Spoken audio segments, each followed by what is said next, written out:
Good morning. Hey, everybody. I hope you are having a beautiful Tuesday. I just wanted to hop on and talk to you about exercise, connective tissue care, and posture because I've been one of those people who has always struggled with the forward head or the kyphotic posture. I am one of those type A personalities that even in high school, I carried every single book to and from school. And the result was that once I graduated, I had pretty bad posture. My mom was always telling me to bring my shoulders back, which I would do, but then my ribs would go forward and my pelvis would be in a weird position, and it wasn't really a restored posture. It was like a weird pull your shoulders back and hope for the best posture. And one of the reasons that I was attracted to Pilates when I was thinking about moving into movement and health and wellness was its ability to restore posture. And I went through all of the training for my certification for Pilates, and I became a regular practitioner, obviously just practicing Pilates on my own to stay healthy. But I was disappointed with the results that I had in terms of actually being able to restore posture. And I didn't know why. And it wasn't until I got into the broader world of fascia and connective tissue care that I started to understand what the missing link was. And I think that this missing link is something that most people don't understand because our understanding of fascia is newer, and a lot of people don't know what it is, so they don't know how to care for it, and they're not really understanding how it plays into our overall posture. So just at a high level, your fascia runs from your head to your toes.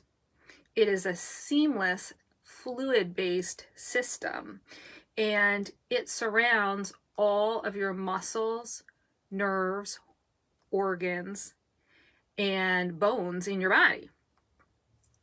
So this connective tissue system, it adapts. It has elastic properties. It is, you can think of it as like flexible scaffolding. And when we are in specific positions, often it adapts to help us carry our bodies in those positions.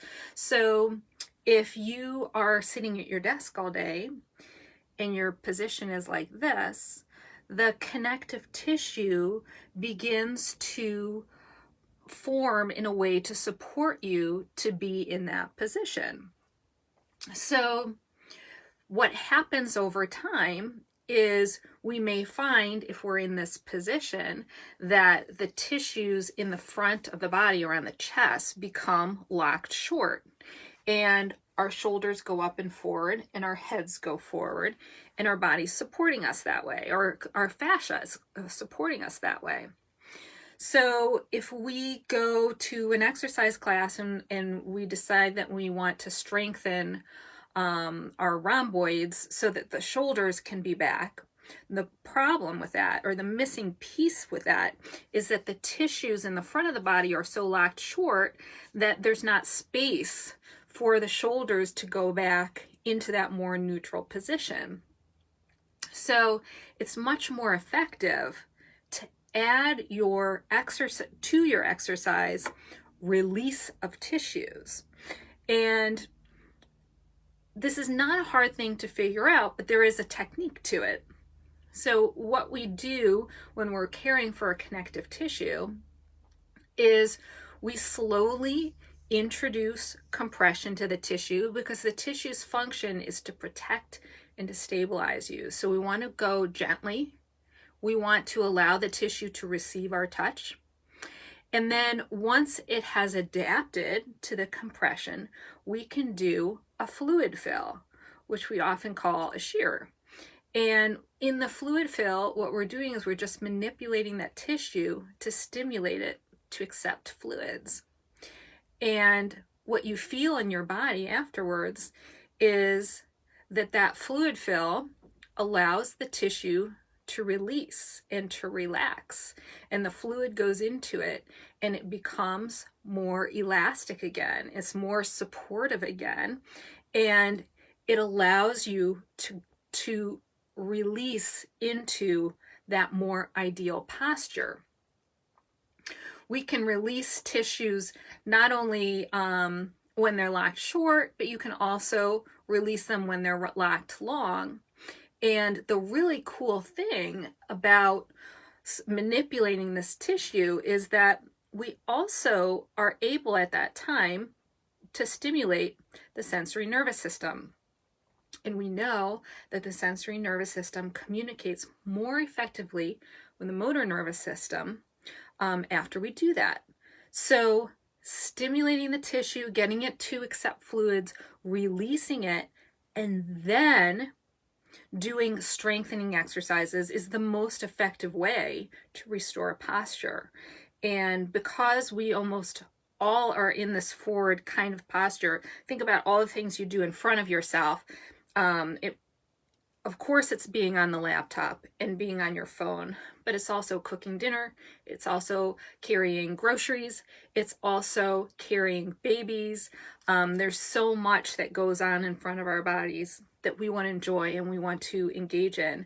But at the same time, we need to support our bodies to go back to that more ideal posture, because our whole body functions more efficiently when you do that. So we have these carefully curated exercises to stimulate muscles that we know in these postures are chronically weak. And so that is the most effective way to restore posture, not just to jump into the strengthening exercises. And there's nothing wrong with strengthening exercises. They're excellent.